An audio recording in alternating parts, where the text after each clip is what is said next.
joining us. My name is Mike Sauter. I am an alternate media and assistive technology specialist at Saddleback College. And I am pleased to welcome you to our AT Spotlight series. Today we have Kurzweil joining us. I'd like to introduce a few of the participants that helped get this started. First off, my other co-chair, Megan Miller. Megan, would you like to say hi? Hi, everyone. I'm Meg. I think I've met a few of you folks from Kurzweil. Thanks for being here. I'm the Media and Technology Specialist at College of the Sequoia. Wonderful. Thanks, Meg. I also want to recognize Francesca sitting here next to me. She's our new assistive technology specialist here at Saddleback College. Welcome. And then our thanks, Sean. And then our group from Kurzweil, we have with us Corey Navas, Cammy Griffith, Sean Nelson, and looks like Will Skills. How do you pronounce that? Yeah, you're good. Just like the announcement we put out, this is just a session for Kurzweil to their wonderful products and then get some feedback from the field. And I'm so pleased that they agreed to do this with us.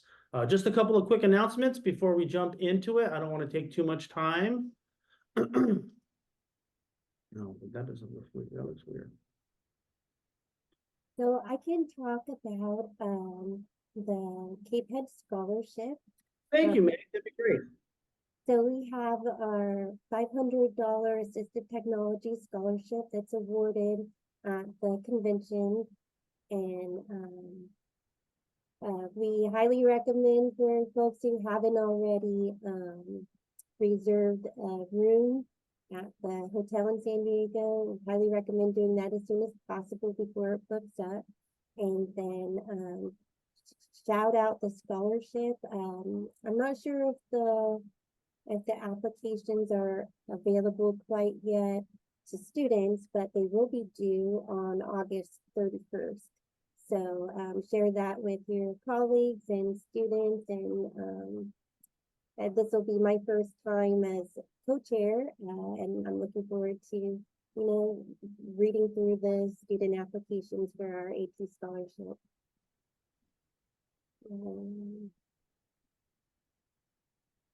Yeah, it's gone. What else do we need to announce, Mike? I think you covered the items that I think we needed to talk about. Yeah, the convention and the scholarship. Thanks for bringing that up. Yeah, really important that you mentioned that to your students. There's $500 up for grabs for students' AT needs.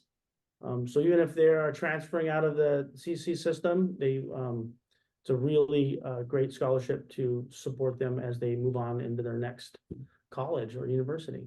Yeah. Wonderful. Okay, so I do have a quick poll question just to throw at you guys. Take just a minute here and tell us about yourself.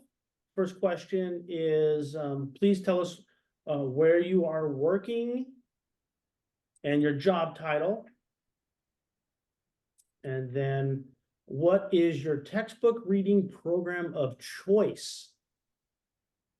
Your options are Kurzweil 3000, Read Write from Text Help, Immersive Reader on Canvas, or native text-to-speech applications.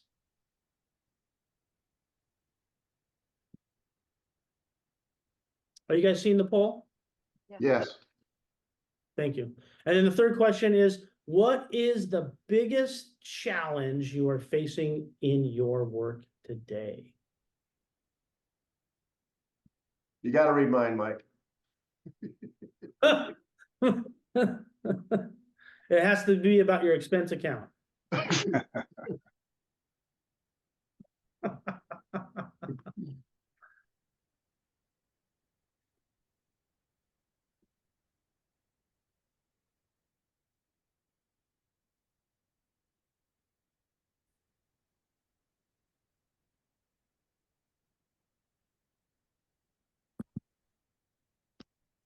We'll give you guys a few minutes to fill those out.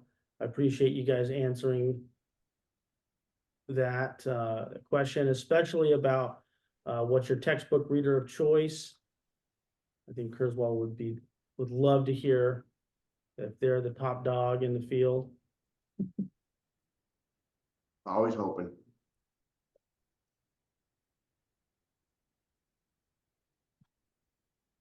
All right, we're just about.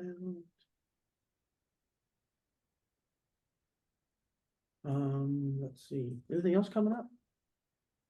My birthday. Yeah, Franny's birthday's in 2 weeks. You guys getting ready for commencement? That's right around the corner. Finals. Finals, yeah. Finals. Yeah. All right, we have just over half. I'm gonna go ahead and close the poll, so get those last the answers in 3, 2, 1. Okay. And let me share those results with you. Okay, so we will look through these results together. What is your textbook reader of choice? Kurzweil, top dog, 95% response. Text help, immersive reader, native text to speech. And what is the biggest challenge? Let me see if I can get those.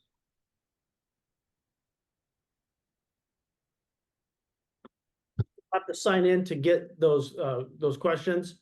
Let me go ahead and do that. And while I'm doing that, we'll bring those challenges back up during the question and answer portion. I think that'd be good. Sorry, I thought I'd be able to just see the answers right there. I don't know why technology doesn't work like we want it to. So with that, I'll turn it over to Corey and the team from Kurzweil, and let me know if you need anything while you guys are presenting, okay? All right, thanks, Mike. And I did want to mention, we used to, for your scholarship program at CAPED, Kurzweil used to give like 5 or 6 licenses, like a DVD or download link to students that are graduating. And that'd be something we'd be happy to do again. I don't know how that kind of fell off. And then they get, instead of having to spend $500 on Kurzweil, they get a $500 copy because that's the student copy. It's the installable version, and we could, instead of giving them 1 year of a subscription, but that's something to talk amongst yourselves, see if that would be of value to students that are using Kurzweil. So many use Kurzweil3000.com. It might seem like a step backward if they got the installable version, but that's something we definitely would like to be a part of that again. I think So- that's a wonderful idea. Excellent. Thanks. You bet. So my name's Corey Navas. I'm the general manager for Kurzweil. And I've been with Kurzweil for 10 years, and I was the representative for California for about 4 years. So many names are familiar. I don't think I got a chance to meet all of you. And I just want you to be really clear on the position you have with Kurzweil. You are in control. So when I see that information, how much Kurzweil is used in the district, that doesn't, I'm very honored by that, but it doesn't put me in a position of feeling comfortable, because that is a position that is easily replaced by anything that is going to help you do your job easier and that is going to help students enhance their learning. As long as Kurzweil is part of that solution on your campus, that's great. That's why this meeting is very important. For anything that Kurzweil is doing that is not enhancing your job or students' learning, we do want to hear about that. I am if you put questions in the chat, you can do that right now, or enhancements you'd like to see. Mike assured me that all of that will be captured and will be sent to myself or Sean Nelson. Sean, would you put your email in the chat? Sean is your representative for California. You probably know him, but he is somebody that would very much enjoy answer your questions, providing webinars for you or for students. He's very active within California Community College District. In fact, there's about 100 of the 114 campuses have full site licenses to Kurzweil. Doesn't mean Kurzweil is the only AT solution for text-to-speech that's being used. But that is why I, again, want to underscore your feedback is extremely important to Kurzweil, and it's powerful. When the district talks, we're going to listen. There are a couple Kurzweil engineers that are scattered in here too, and they're very excited to hear your experience with Kurzweil. They don't get to hear that very often. They hear it filtered through a Kurzweil representative or from myself. So this is, it's also a great encouragement to them. Their work is very challenging and very hard, and constantly accumulating what they need to do, not just to keep Kurzweil running on a day-to-day basis, which is something I'm very proud of that Kurzweil does. It doesn't malfunction very often. That's the engineers' work, keeping that running all the time.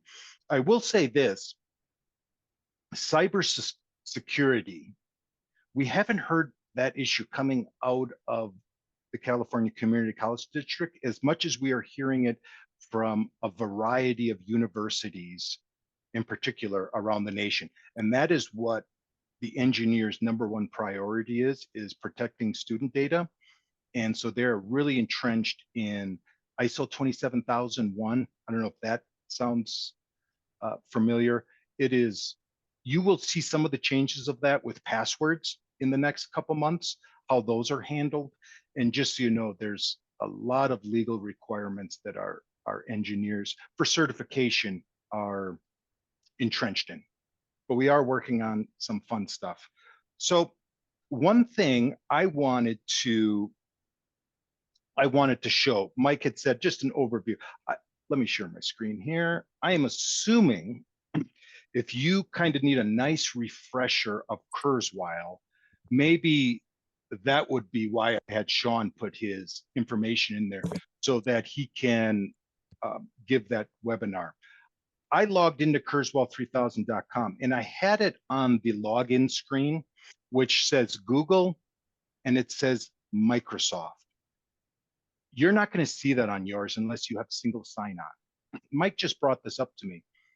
Single sign-on is something we've offered for quite a long time, so that through Google, through Microsoft, variety of resources, our IT team can help your IT team get that established.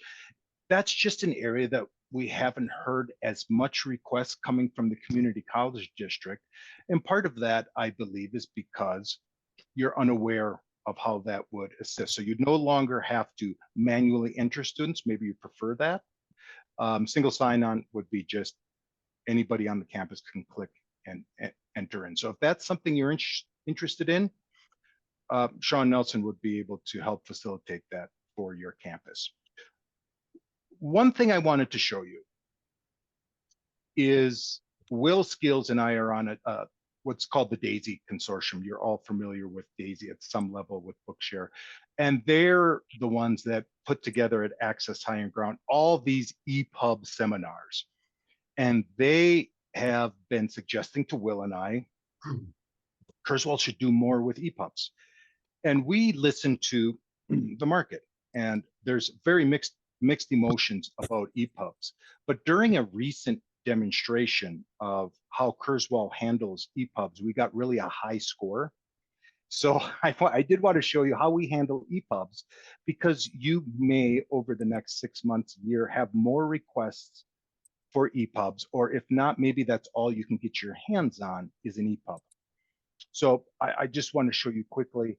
So I'm going to open from my computer, and I'm going to go to my desktop. And so I've got all these EPUBs here, and I am just going to choose one. I don't just choose this one. So I want you to see what happens. Opens like a PDF. I guess I'm making the assumption you can all see my screen. Okay, good, thank you. So opens as if I've opened a PDF, but you can see right here, it's still a .EPUB. It's not a KESI file. One of the differentiators between this Kurzweil EPUB reader is we retain the pages through bookmarks. So you'll see this particular EPUB had the pages or the sections marked. Kurzweil pulls them in as bookmarks.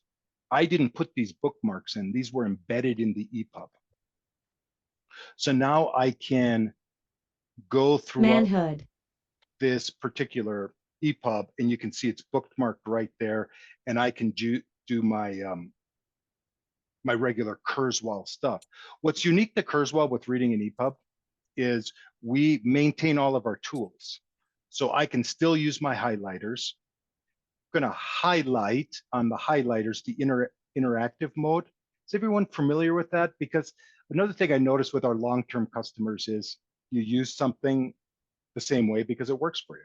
I just wanted to show, you know, you can highlight the text and then choose your color after, and then do some, all the tools are retained. Over time, one of the requests from this or the DAISY consortium is that there's other aspects of an EPUB that Kurzweil is not retaining, and we're very cognizant of some of the reflowing of the page and whatnot, and that we'll continue to roll that out in our installed version. To be quite honest, when your group makes demands and what you'd like to see from an EPUB, that will accelerate the development of some of that. So that's what I wanted to show with Kurzweil3000.com. I wanted to underscore single sign-on for your campus. Sean, in fact, had a community college that their TRIO group wants their own separate Kurzweil license for those TRIO students because of the separate funding. That's something that we can facilitate on your campus. So that would be interesting to see how that goes. So I'm going to put a couple links in the chat, some other areas that have been improved. You maybe use kurzweiledu.com, but our Kurzweil Academy, another way we're trying to support you is through videos. Short. When I started 10 years ago, everybody said, keep the videos under 10 minutes. Now keep them under a minute. So we keep having to revise these videos to keep them as quick as possible so that you have an area to show your students so you're not doing all this demonstrating. And we're all in that same boat together. How do we get people to understand Kurzweil or other AT without it taking all of our times? But the Kurzweil Academy has been revamped so that I go to the basics, and then I've got a variety of videos, short videos, and for students, and we'll be expanding on these. This year, that's a goal, is to expand on our offerings through the Academy and our YouTube channel, which I will be putting into the chat as well, has even more videos, around 100 different videos. So just being aware of those two resources for your students, I think will be helpful. I'm going to hand this over to Sean Nelson, and one of the most popular areas of Kurzweil has been Read the Web, and how to use that, especially when it comes to your students they're all in the Canvas environment. So I will hand that over to Sean, but stop sharing my screen. All right. Any questions while I'm getting this rolling that we see in the chat, just out of curiosity?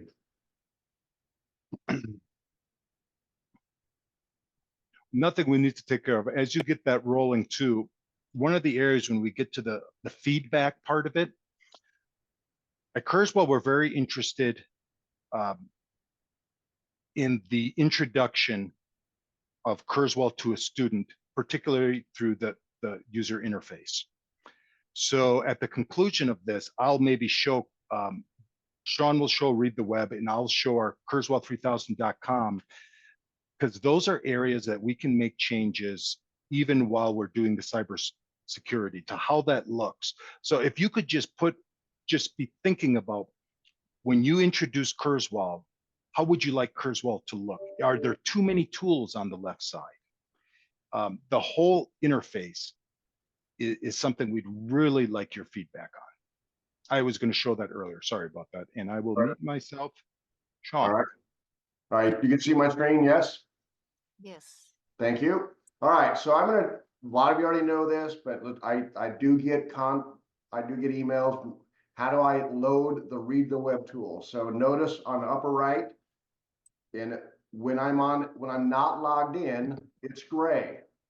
So I'm using Google Chrome. Google Chrome is still our preferred browser. I like it best because it's the only browser that allows dictation, so note taking.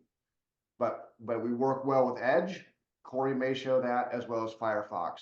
For your MacBook users, please do not use Safari. Siri is awesome on the phone, but she competes with us on our voices, and that can be confusing to the students. So simply, I'm in the Chrome Web Store, Kurzweil 3000, and this is the icon to add it. Notice mine already says install, so this is where you would say add to your browser. Now, once it's added, this can happen many times, that this logo or icon will not appear. So go right to the little puzzle piece. I don't know what this thing's called, but notice it is pinned.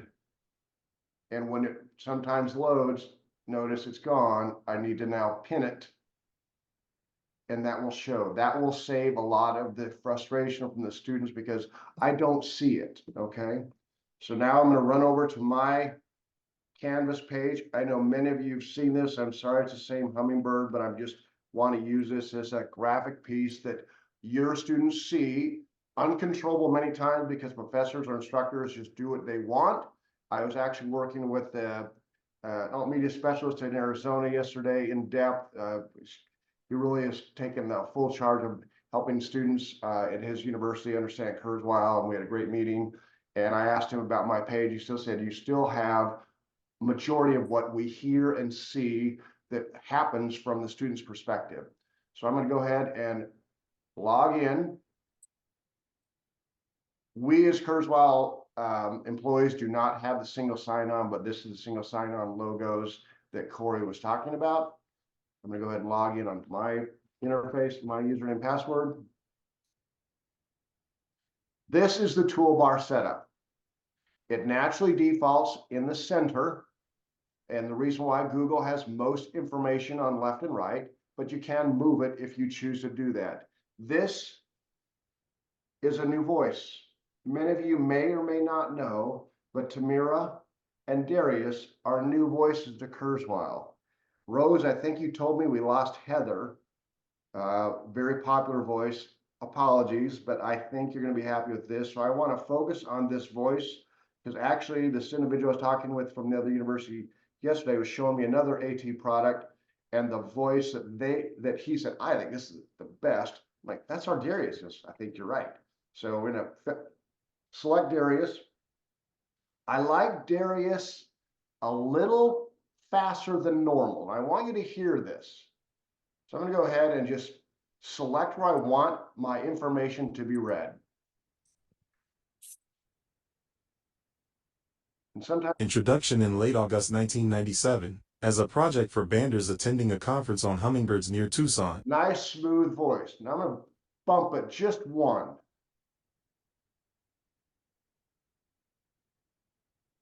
Arizona, we asked that the diversity in numbers of migrant hummingbirds varied among sites in the region.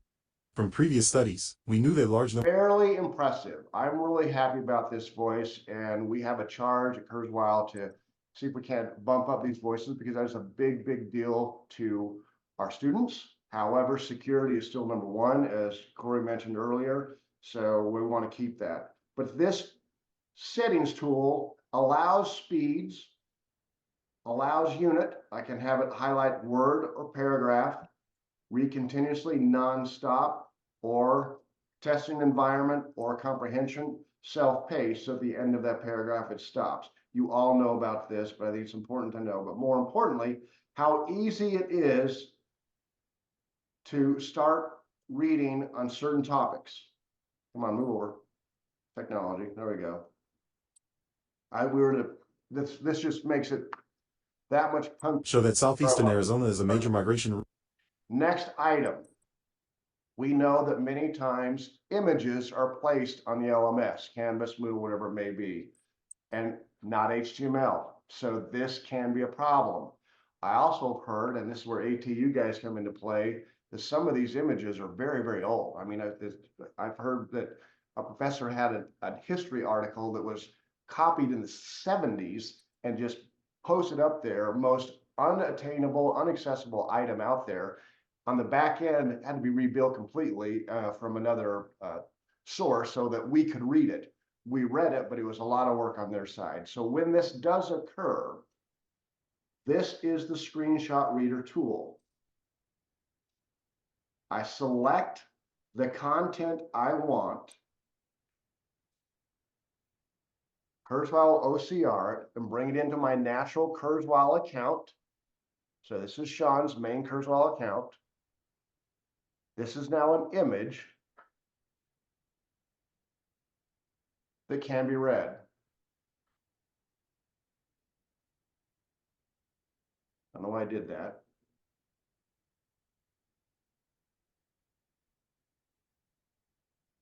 The ruby-throated hummingbird is by far the most common species that breeds in the eastern half. Now remember, it stayed in Darius's voice, it stayed at my speed. Here's my sidebar. This can be a great study guide, or if it's a one-off, it doesn't matter. Where it goes is important for the student. So this automatically defaults to my recently opened. So notice it says image reader and today's date.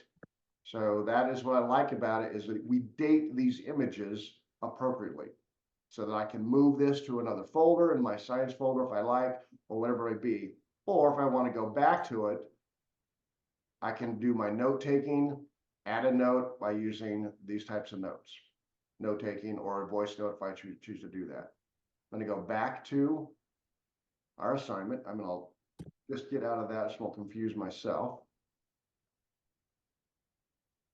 Number 2, attached PDFs. Notice I have 2 PDFs here. This is the most common. So with the scenario of ATN going down, the struggles we're going through, and we're grateful you guys allowed us to be on that meeting. It was very beneficial to us. However, we know that OER is big. So the good and bad of it, student doesn't pay for it. The bad is you may have no control over what is loaded as this attachment. And I worked with a professor from another university last week, and I shared this. Do you still do this from when you make your own syllabus and your own assignments? Absolutely, 100%. This is the easiest for them to do. So watch what's going to happen with Kurzweil.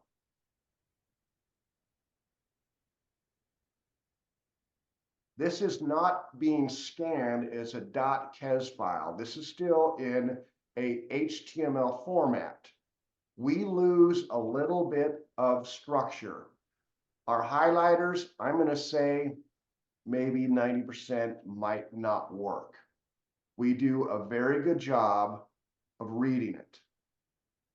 Cells are structural units that make up plants and animals. So Also, there are that being said, this is OER, 89 pages. Notice the upper right here. Student, if this is just information that you want to go through to randomly read, wonderful. This Read the Web tool is your friend. If you need this for studies, highly recommend you download it, because it always has a download option. Save it to your desktop, bring it into Kurzweil3000.com as a raw PDF, change it to a heavy file. Remember, when you do that raw download, bring it into Kurzweil 3000, it asks you what pages do you want to download. So it'll say, do you want all 1 of 89, or do you want to choose a section that you want to have downloaded? So for OER, this is primary, because they may not want all 89 pages. They may want I only need 20 or maybe 15 or 5. But that is the reality of what happens. So translation, it's kind of tough too. It really is tough for us to do these types of scenarios. So I want you to be aware of it, because with the loss of ATN, I think more and more of this is going to happen until it comes back on board or whatever. But that is a normal attachment for the PDFs on your Canvas. The second one is this .pdf, and it does happen, but not nearly as much. But watch what happens to my highlighter.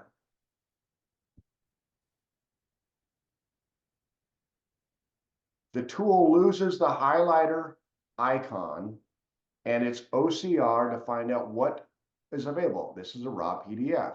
I select PDF. It's going to OCR what pages do you want to download? So it's asking me that question, just like the standard download does. Well, we want pages 3 and 4.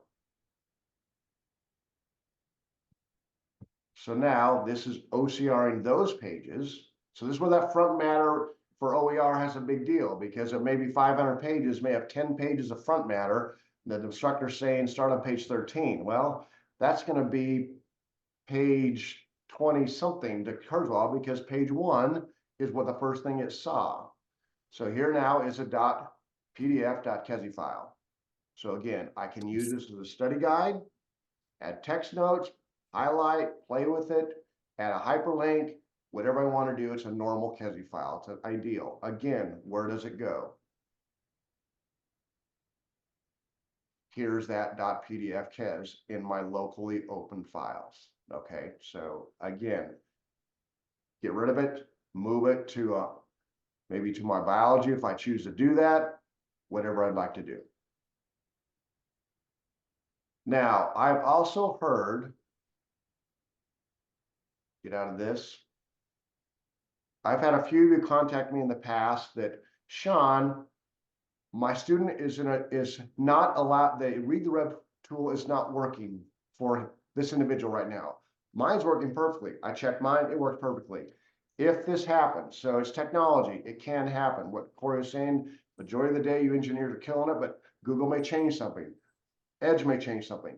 If you are finding that this doesn't work, please have them uninstall it from the browser. Get out of that browser, so get out of Google.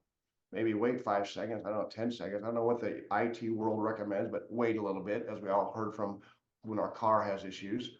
Then relaunch the browser, go back to the Google store or whatever that browser store may be, reload it and log in.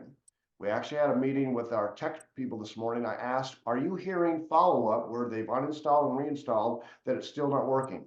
They said, no, that's exactly the right thing to do. So don't want to say anything negative, but the reality is this can happen. So might as well save you guys some stress time. If your student says my read the web tool is not working, that's your solution. That's your answer. Uninstall it first, get out of the browser, wait a little bit, relaunch your browser, and then go back to your store and reload it to your desktop. We all know the tools here. We have our dictionary on the fly. This is our translation tool. We're very proud of it because it does read top languages. I want to show with you now the view of testing.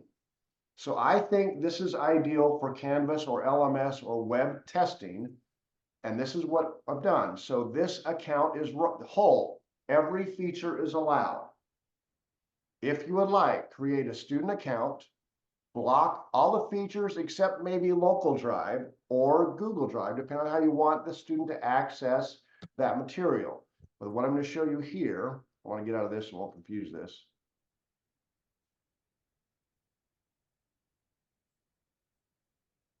So I'm going to log out of this, of my main one. And this is my testing account. So notice the features are gone.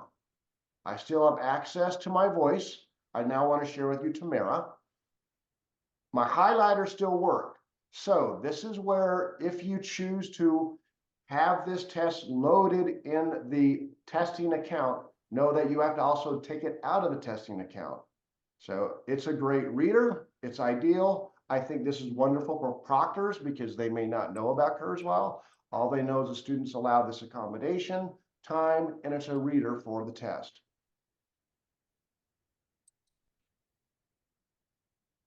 As a group project during the 1997 Hummingbird Banders Conference in southeastern Arizona, participants banded. I like her voice a lot too, so please be aware. But let's say, for example, a student wants to choose a highlighter. I want to show you what's going to happen.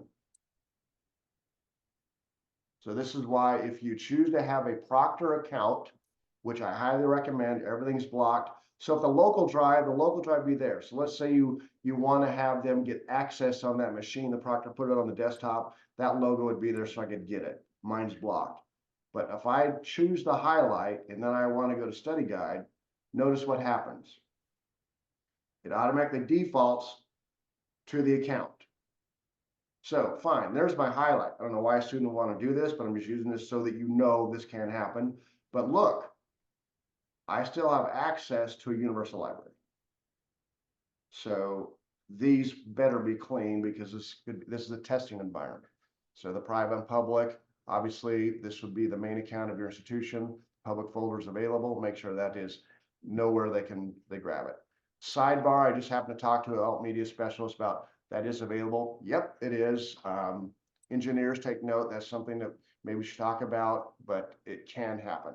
And hate to have a student go to that. And there's the answers right there from someone else. So since this is an open scenario, log out.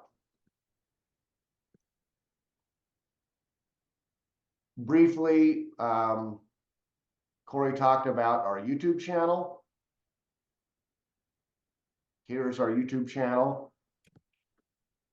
I think every student, log out so I'm confused. I think every student, and even students that have used Kurzweil for a year or so, should view this 8-minute video. This is an ideal overview, real quick, of what Kurzweil can do. Just think about it. They come into college, they need a reader. They don't even know there's writing tools out there or there's text notes available. They don't know they'll do note taking. This does a great overview for students. So please, it's on our YouTube channel, 8 minutes. So it's not forever for them. They can watch on their phone if they choose to do that. I think it's ideal. Corey, I think that's everything that I wanted to share. Is there anything that from the audience that questions on? John, I'm going to jump in here. Thank you so much. That was really wonderful, showcasing that Read the Web tool and all of the features that it has in there. Yeah, that was incredible. I just want to let people know we are recording this. We'll make it available to you as soon as we have it captioned. Yeah, at this point, we can open it up to questions, and let's see if let me start that with sharing some of the responses we had from our poll in the beginning. We had some really good responses. Stop sharing. Yeah, thanks. All right, thank you. I'm having some issues sharing my screen, which is crazy, but yeah, it's still not working. But I can just read off some of these responses, which were really great. Biggest challenge we're facing today is the access text network going down, the ATN going down, which I'm sure you guys know about that. Also, some big challenges with the OER material. This initiative that we have in California of pushing, we call it here in California ZTC, Zero Textbook Cost Courses, which is basically OER materials that are used in classes and throughout Canvas. We're seeing a number of people talking about OER challenges. Let's see. MP3 conversion on the web, not having that is a challenge. Budget, someone else said budget. Let's see. And then student training. And so I really appreciate you showing the YouTube channel and the great videos that you guys are producing. That 8-minute one is a blessing. I think it really is a blessing. So yeah, let's go ahead and open it up to questions from the field. So anyone out there, you can raise your hand and we'll call on you. If you have a question, you can turn your mic on and your all right, Nate, first off the blocks. Go for it, Nate. Hey there. Hey, that was great, thank you. And I was wondering if there used to be an app called Firefly, right? It was the Kurzweil app for iPads and all that. Just Nate on that. Well, yes, we used to call Kurzweil3000.com Firefly. And so it incorporated that iPad app as well. That is no longer, as you probably are about to say, available. I'll let you complete your question. Yeah, no, that's good to know because I think when it was available to me, like I started this whole thing like 4 or 5 years ago, and it was the last year that it was still around, and I think it was still called Firefly. But yeah, is there any hope of that coming back? Because I do have a lot of students. I show them how to use Kurzweil as a website through their Chrome app browser on their phone, but it's a little glitchy. It's a little harder to use because you have to zoom in, zoom out. Yeah. The app was great, and I was just wondering if there's any hope of that ever coming back. Will Skills? We, we got another request for some iPad support. I think it was earlier this week. We don't get it a ton, but that's 2 in 1 week. So, the more data points we have, the more we can justify to the people who can fund engineering projects for us to do that kind of thing. Yeah, I'd say, Nate, there is always hope, but it is not on the front end of the priorities 2024 and early Q1, Q2, 2025. I would not see that, but it has come up recently. Often students are they want to hear it while they're doing other stuff. I mean, that's the reality. It's optimized for on your phone, but doesn't compare to a native app. Thanks, Nate. Brian. Hey guys, question, well, not question, but to add on to that point, I'm seeing an increase of students wanting to listen to their K3 books mobile. So even in Android phones, not just an iPad app, they're wanting to be able to listen to their books at the beach where there's no cell service or Wi-Fi.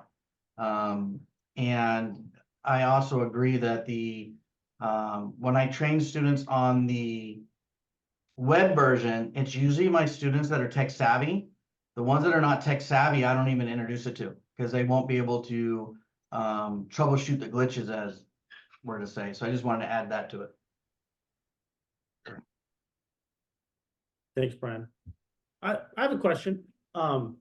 So with the closing of the ATN, which shocked us all, and we're still, figuring out what to do. A lot of us are reverting back to contacting publishers one-on-one, even scanning textbooks again. So in the past, Kurzweil did have a partnership with Pearson in an attempt to get Pearson on board with providing textbooks through the platform.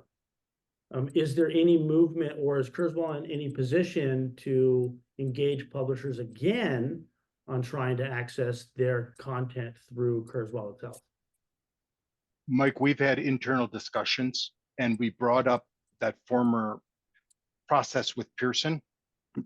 The gentleman who facilitated that is no longer there, but Jeremy Wyatt had mentioned one of the test proctoring softwares they use, and I just pulled up on my email the McGraw-Hill contact I have, and that is something we discussed.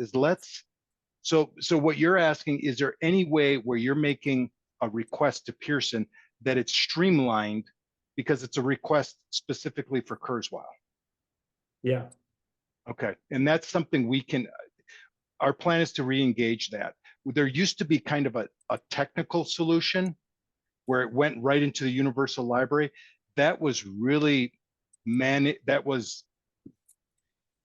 took a lot of engineering to make this kind of clunky system even work, but it would be helpful if the publishers knew if it's a request for Kurzweil, it is a Kurzweil user, it's in place. And that's why Pearson reached out to us, is because they wanted to give people a certain file format or steer them towards VitalSource, and they're saying, no, they want to use Kurzweil, let the student have. And so they reached out to us. That gave us the inclination that we have a little bit of leverage here to say, if you get a Kurzweil request, we can agree on a subject line so that it's a Kurzweil request, and that could be streamlined. I'm going to reach out today with McGraw-Hill on Jeremy's question, and then also with this saying, hey, let's have this conversation. how could we make this easier? You're gonna, with ATN down. Yeah, right. And they say it's gonna be, oh, it'll get, brought back up, but let's assume it's not.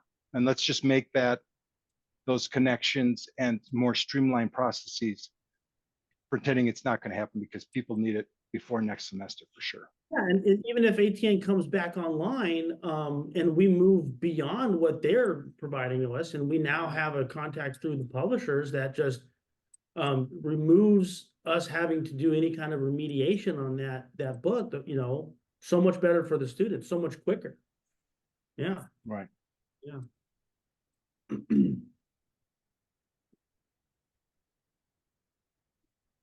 Any other questions? Some good questions in the chat. Yeah. So there, Let's- let's see, so in that same frame, is there pie in the sky? So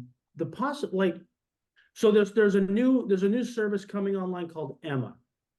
And many of us have seen it come through the listserv. I have a meeting with them on Monday to talk with them about the service. I just signed up for it. But their whole stance is that materials that have already been remediated for accessibility can legally be shared with other students or institutions when it comes to accessibility. They're not selling it, they're just creating a repository of material. Kurzweil, all of our stuff that we upload is on your servers. We have users across our state and across the country that are doing the same work. Is there any discussions about allowing sharing amongst users across the system, or some kind of database or repository of remediated work? We've never discussed it at that level, as if there's servers that have Kurzweil documents that have already been remediated. And just like ATN, you can request those and you'd get a remediated file that somebody's already worked on. That's Mike, do you mind sending the name of that? You said it was Emma? Yeah. Yeah, I'd love to look into that a little bit. I mean, it's definitely interesting. I think it was earlier this week or last week on the listserv. I heard all these people talking about Emma, and I kind of like, I don't know.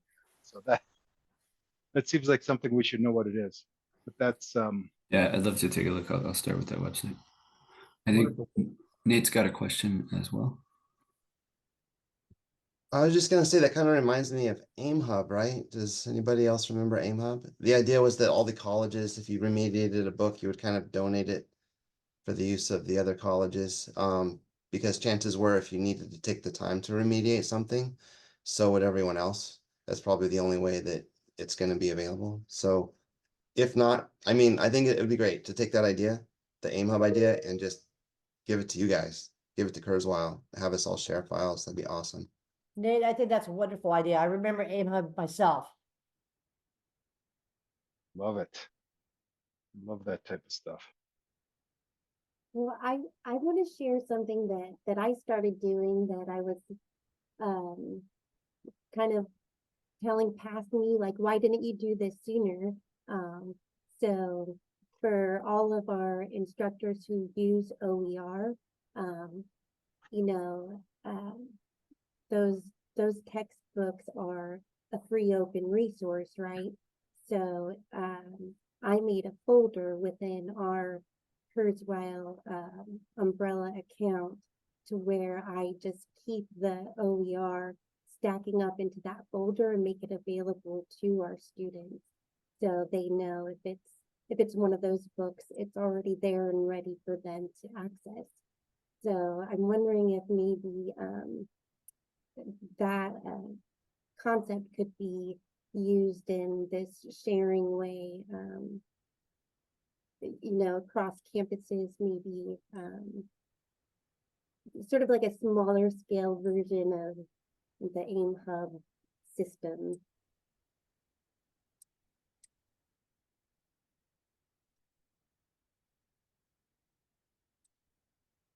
It's really got me thinking, that idea of sharing the, anyways, I'll start I just- talking about it too much. All the engineers on the call will give me their letters of resignation by the end of this. I got to be careful.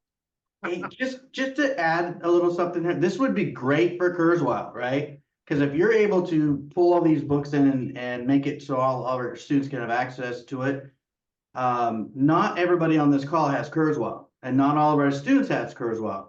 So if you guys were able to make these books available, it would give you guys even more of a standing in the community when it comes to technology, right? Because everybody that's looking for a solution for OER books or ZTC books would be like, well, K3000, Kurzweil's got the answer, then you would be able to switch. So I'm curious to know if there's how many people don't have Kurzweil available for their students or for alt media. And not just on the call. I mean, that'd be a good question to ask across the grid. So, but just pointing that out. Yeah, Corey was asking me that before, when we set this up, is if I had those numbers, I don't have those numbers. You know, like even with our AT project, we don't ask that question specifically. But yeah. Let's see, give some space for anyone else who has some thoughts. Mike, did we answer Dora's question? Remind me what Dora's question was. Dora had a PDF reader type question. Hang on. So again, download PDF, then upload to a Kurzweil. Dora, did we answer your question? You can just do a thumbs up, or just want to make sure that we got you. Will was on it, but want to make sure you're good.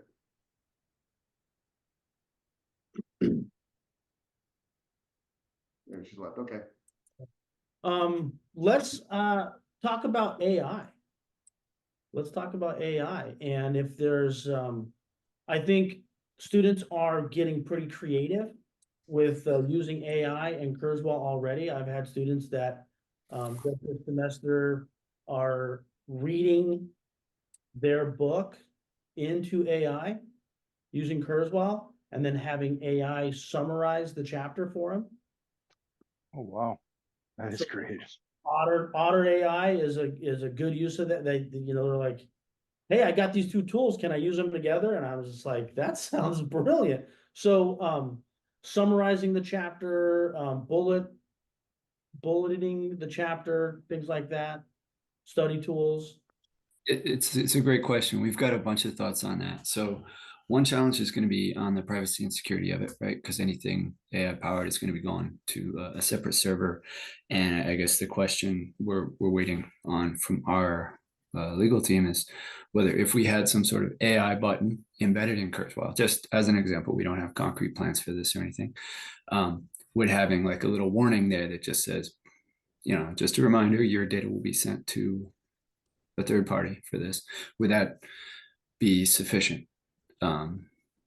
As a, you know, and does that work for students of all ages? Because, you know, even with some sort of disclaimer about what's happening to the data, I mean, that doesn't necessarily work for somebody in 4th, 5th, 6th grade, right? Or younger. But if we can find a way to do that and keep people's data safe, I think having those summarization tools, the ability to like have some preset requests, right? Like an outline, a bulleted outline, you know, kind of key takeaways, all sorts of things like that. And option, you know, as I think through it too, it'd be great to have options to say like, pull out main ideas, supporting ideas, you know, put it in bulleted format. And then you could tell it to be concise, wordy, whatever. And then, you know, beyond presets, maybe have a little box there to say, to put your own prompt in, you know. That's all just kind of how a few of us had kind of thought it might look. It's very first draft. But if we can follow all the rules we need to be able to sell to the customers we already are and embed this, I think it'd be really exciting. Just puts it all in one place rather than having to use Kurzweil to read it, copy it, paste it, and then, you know, ask for that stuff, that type of thing, you know. and having some preset frequently used prompts built into the menu might save time as well.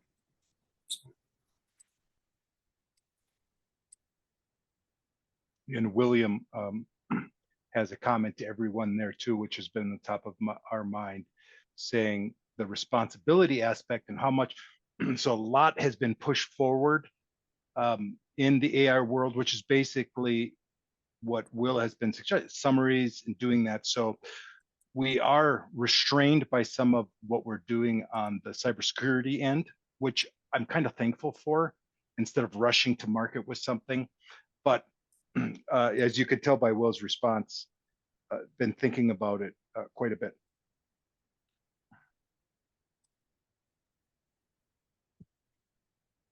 Brian. A couple comments. I saw a few people talking about what is the chat PDF.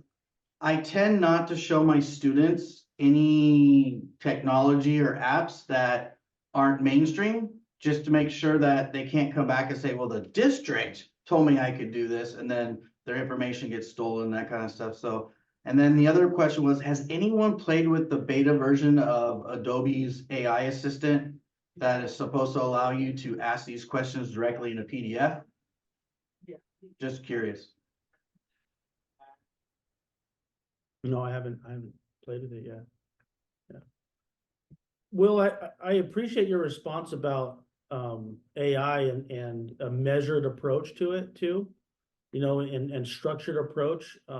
One of the other AT tools that a lot of us use, Glean, the recording software, their use of AI has been measured as well. And they've just unveiled their first tool, which is just a quiz feature. So it just produces a 5-question quiz of the recording or the transcription of the recording. So real measured approach instead of just wide open.